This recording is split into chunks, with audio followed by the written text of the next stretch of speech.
All right, we are standing by for a new report on consumer sentiment. This has serious implications for the president's political standing. That standing has been slipping over the last couple of weeks. How much?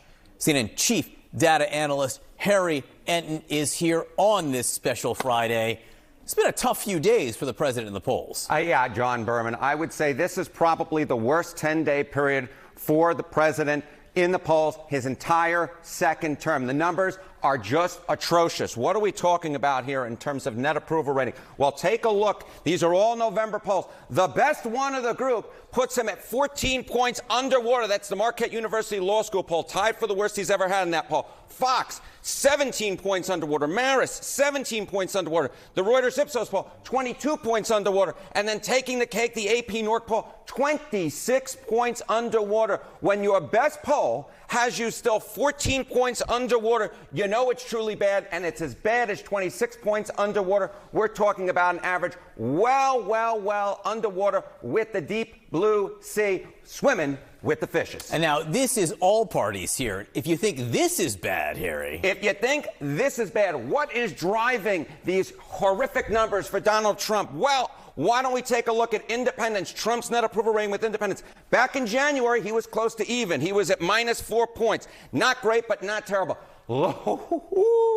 Look at this number, 43 points underwater with independents in the most recent average of these polls. When you have 43 points underwater with independents, you know you're doing terribly. You can't win with this. If this holds for next year's midterm election, wave adios amigos, goodbye, see you later to that House Republican majority and that Senate Republican majority, very much in danger as well. When you take a look at the Pew Research validated voter survey going back to last year, he was basically even among independents with Kamala Harris. Now he is 43 points underwater. Whatever he is doing with independents, it ain't working. They despise him at this point. That is just a colossal drop. Oh, my God, it's a 40-point move. Okay, that's among certain political groups here. How about what issues may be driving this? Okay, yeah, so we say that independents are driving Trump's decline overall, but what is pushing independents and the rest of the electorate away from Donald Trump? Away from Donald Trump. John Berman, move out of this screen. Away from Donald Trump. Well, it has everything to do with inflation. It's the cost of living, baby. That is the name of the game.